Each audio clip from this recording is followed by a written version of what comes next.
The signal arrived at 300 hours, local station time, which meant nothing anymore because local time had stopped mattering the moment the Vreth took the orbital relay grid. Marin Koss materialized inside a grain silo outside the township of Aldrich Station with a sound like the world exhaling. She dropped to one knee on the concrete floor, the displacement field still crackling blue around her forearms, her teeth clamped shut against the pain of transit. 60 years forward, 1,400 kilometers west. The resistance cell that sent her had 3 working generators and one shot at threading the temporal displacement coil before the Vreth traced the power spike. They'd used all 3 generators. They had one shot. She stayed kneeling for a long moment, listened to the wind outside pushing against aluminum walls, the smell of old grain dust and rust. Something small and alive moved in the corner, and she almost put a hand to her sidearm before she realized it was a field mouse. She watched it disappear into a crack in the foundation. She hadn't seen a field mouse in 11 years. Her mission brief was burned into the lining of her memory implant, the one piece of hardware she hadn't removed before transit. The implant was the compromise she'd made with herself. Everything else that marked her as a product of the future she'd stripped out, including the subdermal comms array and the bone-laced structural reinforcements that would have made her harder to kill but impossible to explain. She was soft now, killable in the old-fashioned ways. She kept the implant because, without it, she was just a woman in unfamiliar clothes with no idea what she was walking into. And that would get her killed faster than any alien weapon. The brief said, Dr. HFY, Theoretical Xenolinguistics, University of Aldrich Station. Paper submitted to the Interplanetary Science Consortium, due to be published in 48 hours. Title: Resonant Syntax Mapping in Non-Terrestrial Cognitive Architectures. 14 pages of academic language that would, within 3 years, become the foundational document the Vreth used to understand human thought patterns well enough to rewrite them. The brief said, stop the publication by any means necessary. What the brief did not say, what no one in the resistance cell had said out loud, though they all understood it, was that any means necessary had a ceiling. The resistance had sent Marin Koss specifically because she was the one person in their cell who they believed would not put a bullet in a scientist's head to close a loop. They needed the paper stopped, not the woman. Dead scientists became martyrs. Martyred research got preserved, studied, spread by people who wanted to understand what the fuss was about. They needed HFY to choose, of her own free will, to withdraw the paper. 60 years of Vreth occupation, and the resistance was still trying to do things the human way. Marin stood up. Her knees ached from the transit.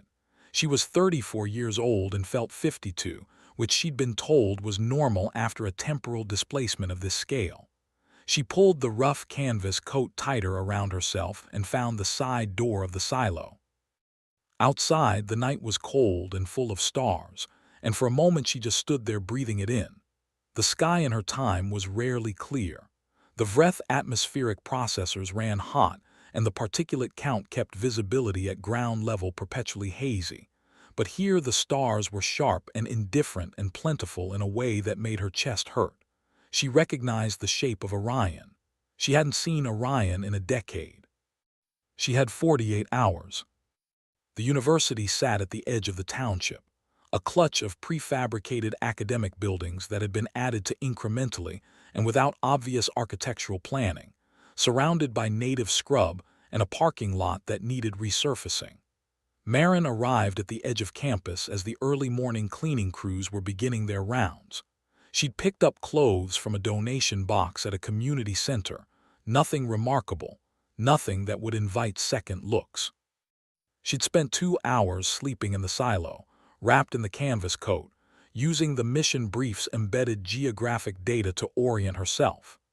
Now she had a cup of coffee from a vending machine in the Sciences building lobby, and she was pretending to wait for someone. She was good at pretending to wait. The resistance spent a lot of time waiting. Dr. Velandi arrived at her office at 7:14 a.m., which fit the pattern the resistance cell had reconstructed from historical records. She was 41, small, with close-cropped hair going gray at the temples, and the particular expression of someone whose mind was running 3 conversations ahead of wherever her body currently was. She was carrying 3 bags and talking quietly to herself in what Marin's implant identified as a mathematical subvocalization habit, the kind of half-audible mental rehearsal that people did when they were working through a problem in their head. She unlocked her office and kicked the door shut behind her. Marin finished her coffee. She was aware, in the abstract way of someone who had been trained not to feel things too precisely, that she was about to ask a person to destroy their life's work based on the word of a stranger with no verifiable credentials. She was also aware that she had no leverage, no authority, no proof, and no good explanation for how she came to know what she knew. What she had was the truth. In her experience, that was sometimes enough, not often but sometimes. She knocked on the office door. Dr. Velandi was not, in Marin's assessment, a coward. Cowards had a particular quality, a preemptive flinching, a habit of reading the room for threat before processing information. Velandi processed information first. She listened to Marin's opening statement, measured, concise, beginning with the documented timeline of Vreth first contact 60 years hence, and working backward to the specific mechanism by which the paper would be weaponized, with her elbows on her desk, and her fingers laced in front of her mouth, not interrupting, not reaching for her phone, not edging toward the door. When Marin finished, Velandi sat quietly for a moment. "That's an extraordinary claim," she said. "Yes. You have no proof." "I have some." Marin reached inside her coat and laid 3 items on the desk, a printout of the paper's abstract, exactly as it would be published, including 2 typos that existed only in the final draft Velandi had submitted yesterday, a hand-drawn schematic of the Vreth cognitive suppression array, rendered from memory, which used Velandi's resonant syntax mapping as its operational framework, and a small piece of metal. The metal was the last thing. It was roughly the size of a coin, blackened and warped at one edge. Marin set it between the other 2 items. "What is that?" Velandi asked. "Part of a comms implant. Vreth manufacture, though they made it from materials we built first. We recovered it from a facility in what used to be the Helsinki Basin. The facility was a re-education center. The implants were fitted to children under 12. Marin paused. The resonant syntax framework was the breakthrough that made the fitting process efficient enough to scale. Before your paper, the Vreth could only manage the procedure on adult subjects with high neuroplasticity. After it, they could manage anyone. Velandi was very still. "I'm not asking you to take my word for it," Marin said. "I'm asking you to look at what I've put on your desk and consider the possibility that I'm telling you the truth." "And if I do," Velandi said slowly, "and I decide I believe you, then what? You want me to withdraw the paper?" "Yes. That paper is 15 years of my life." "I know. The consortium has already acknowledged receipt. There will be questions. My colleagues will think you had a breakdown or a crisis of confidence or a data irregularity." Marin met her eyes. "They'll think a lot of things. None of them will be right. But you'll know what you did and why you did it, and 60 years from now there will be children who don't have holes drilled in their heads." She let that sit. "I can't make it easy. I can only tell you it matters." Velandi looked at the piece of blackened metal for a long time. "How did you get here?" she asked. "A machine that no longer exists." "Can you go back?"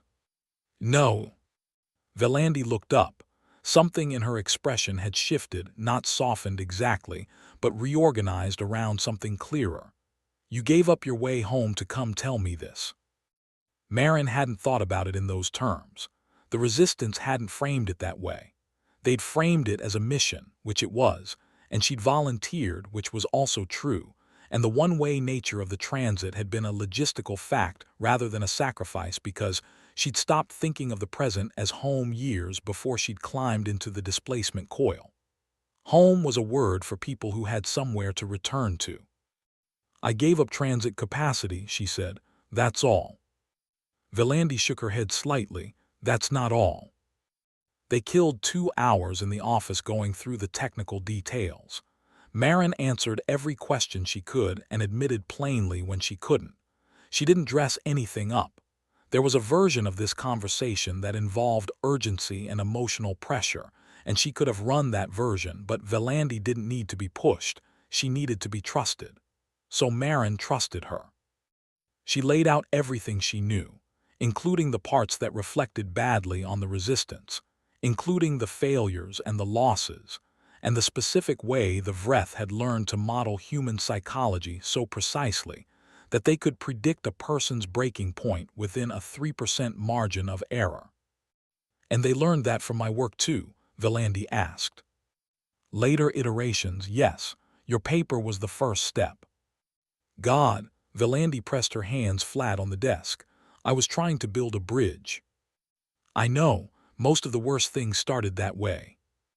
Around 9:30, Marin's implant registered an anomalous power signature 2 blocks from the university. She kept her expression neutral, but something must have shifted in her posture because Velandi said, "What is it?" Possibly nothing. Marin stood and moved to the window, staying back from the glass. The street below looked ordinary, a delivery truck, 2 pedestrians, a man reading something on a bench. Possibly not nothing. The people who came to stop you from stopping me, Velandi said. It wasn't a question. Yes. How many? Unknown. At least 2. The technology they use to track temporal displacement signatures is, Marin paused, thought. Imagine someone looking for a specific fish in an ocean. Now imagine the fish left a trail of colored water and the someone has a map. That's approximately the situation.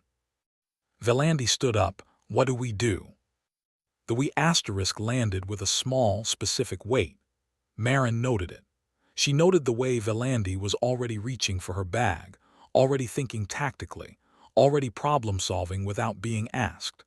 15 years of academic work, and she was ready to run in under 2 hours because someone she'd never met had put 3 items on her desk and told her the truth. We need to pull the paper, Marin said. Now, before we move, can you do it remotely? My consortium access works from my phone. Then do it, and then I need you to not be here. Velandi pulled out her phone. Her hands were steady.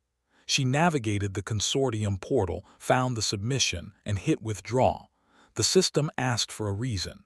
She typed asterisk data irregularity, full review required and confirmed. The paper was gone. Something changed in Marin's chest. A thing she hadn't realized she'd been carrying shifted slightly. She breathed. Now what? Velandi asked. Now you go somewhere that isn't your office or your apartment or anywhere they'd expect. Marin thought of the silo, dismissed it. The displacement signature would be strongest there. Is there someone you trust? Not a colleague, personal. My brother, he lives 40 minutes out. Go there. Don't use the campus network. Don't contact anyone from work. Give me 24 hours and then you can surface however you see fit. What are you going to do? Make sure they know the paper is gone, and there's no value in the retrieval. Velandi stopped pulling her coat on. You mean make sure they come after you instead of me? Marin picked up the piece of blackened metal from the desk and put it back in her coat pocket. I mean handle the operational dimension. That's a diplomatic way to say yes. It's accurate. You're going to get yourself killed. Marin considered this. The Vreth hunter units that tracked temporal displacement were fast, and they were built without the inconvenience of self-preservation instinct, which made them, in her experience, very difficult to reason with and moderately possible to outmaneuver if you knew how they were programmed. She'd spent 8 months studying Vreth hunter unit behavior after the resistance captured one in the Krakow sector, and she knew its decision trees the way she knew her own name. The units in the field right now were slightly older models. She'd checked the temporal displacement records, which meant they'd be running a 2079 behavioral matrix, pre-revision, which meant they prioritized objective completion over adaptive response when the two conflicted. That was the crack. That was where humans had always survived, in the gap between what the Vreth predicted and what humans actually did. Probably not, she said. She led them away from the university on foot, north toward the industrial district. Because the 2079 matrix would interpret a human moving toward open ground as preparation for flight, and it would follow. It did. She counted 2 units. They moved in the way she remembered, slightly too fluid, slightly too precise, wearing rented bodies that fit almost right but not quite, the way a translation can capture the words but not the idiom. They were dressed like maintenance workers. They were very good. Most humans wouldn't have looked twice. Marin was not most humans. She'd spent 11 years surviving a world full of things wearing human faces that weren't. She moved through the industrial district with purpose and no urgency, which was the correct speed. Too slow, and the matrix would flag anomalous behavior. Too fast, and she'd betray awareness.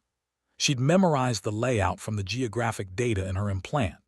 Left at the foundry, through the gap between the storage buildings, into the area where the old rail lines ran under a series of corrugated steel bridges. She stopped under the 3rd bridge and waited. They came through the gap 16 seconds later. She was already moving not away, but toward and sideways, cutting the angle, using the concrete bridge support as cover. The first unit raised something that was not quite a weapon and also not quite anything else, and she put her full weight behind the door she'd been braced against and swung it into the unit's midsection. It staggered, not far, but far enough. The fight that followed was not elegant. Marin was 34 years old and had 3 hours of sleep and transit lag still in her joints, and Vreth Hunter units were not built with weak points. What she had was 11 years of institutional knowledge about how they made decisions. They didn't adapt. That was the thing. They could learn within a session, update threat parameters, revise movement patterns, but they did it systematically in order of priority, which meant there was always a 2 to 4 second window after an unexpected input where the matrix was processing and the body was running on last instruction. She found those windows. She used them, not gracefully. She took damage, a strike across her ribs that she thought might have cracked something, a second that caught her ear and left a high ringing she didn't have time to assess. She used the windows. The first unit went down hard against the rail ties. The second one paused that 2 to 4 second window, and in the pause she saw something she'd been looking for since she arrived. The unit's comms array, a small nodule behind the left ear, still transmitting. She'd studied this. The 2079 matrix maintained a continuous signal lock with its command relay. No signal, no relay, no current mission priority, and without mission priority, the matrix defaulted to withdrawal protocol. She'd gambled on this. She gambled on most things. She reached for the nodule and broke it. The second unit stood motionless for a moment. Then it turned and walked away, north, purposeful and blank, following a withdrawal path that would eventually loop back to whatever temporal transit point they'd used to arrive. She let it go. She'd read the debate in the resistance about whether to destroy Hunter units or disrupt them. Disruption was usually cleaner. Disrupted units reported failed mission parameters, which meant the command structure would reassess, which took time. She had maybe 12 hours before they sent a second pair. The paper was already gone. The publication date had passed without the paper in the system. In the original timeline, the consortium published it today. Now they'd publish a withdrawal notice, and the research would sit in Velandi's files without ever reaching the institutions that the Vreth would later mine for foundational xenolinguistic theory. Whether that was enough, whether the cascade of events was disrupted at a deep enough point, she wouldn't know. She couldn't know. The resistance had modeled it 6 ways, and their best estimate was that this intervention had a 73% chance of altering the critical path. 27% it wasn't enough. 73 was the best odds they'd had on anything in 3 years, so she'd climbed into the displacement coil. She sat down against the concrete bridge support. Something in her ribs shifted unpleasantly when she breathed. She pressed her hand against it and breathed shallowly and watched a freight train move along the far tracks in the early morning light. 60 years away, or maybe now never, there was a city that had been called Helsinki. There were children in a facility who had, or would have, or in the best possible version of this moment would never need to have, small holes in their heads. There was a resistance cell with 3 dead generators and no second shot. There was a woman who had volunteered because someone had to go, and she was the one they trusted not to put a bullet in a scientist. She hadn't. HFY had withdrawn her own paper, had made her own choice, because someone had knocked on her door and told her the truth without embellishing it or weaponizing it or trying to make it easier than it was. 15 years of work, gone in 30 seconds, because a stranger had put 3 items on her desk and trusted her to be a person who could look at the truth and choose. That was the thing the Vreth had never understood and never would, that humans could do that. Could look at something that cost them enormously and decide it was worth the cost, not because they'd been commanded, not because the decision had been optimized for them, not because a matrix had determined it was the highest probability outcome, but because they looked at a piece of blackened metal and understood what it meant and decided they didn't want to be the reason it existed. The Vreth had studied humanity for 60 years in Marin's time, and they still hadn't gotten that part. The cognitive suppression arrays worked because they shut it down, because the only way to stop humans from making that kind of choice was to take the ability to make choices at all. Which told you everything, really. It told you that the choice was the danger, that of all the things humanity carried, the weapons, the technology, the biological resilience that had frustrated Vreth pacification efforts for a decade, the most threatening thing was just this, the capacity to decide. She stayed under the bridge until the sun was fully up. Then she straightened, pressed her hand against her ribs, and walked back into the township. She had 12 hours before the next pair of hunter units arrived. She'd need a different location, a different approach, and probably a conversation with a local sheriff she'd clocked watching the university campus this morning, with the expression of a man who knew something was off and hadn't figured out what. She could work with that. She'd worked with less. She thought about Velandi on the phone to her brother, driving 40 minutes out of town with her coat and her bag and 15 years of research living only in her own head, choosing the distance freely. No matrix, no command relay, just a person making a decision because someone had asked her to think about it. Marin put her hand in her coat pocket and felt the piece of blackened metal and thought, 73%. She walked north into the morning, and she was already thinking about the sheriff.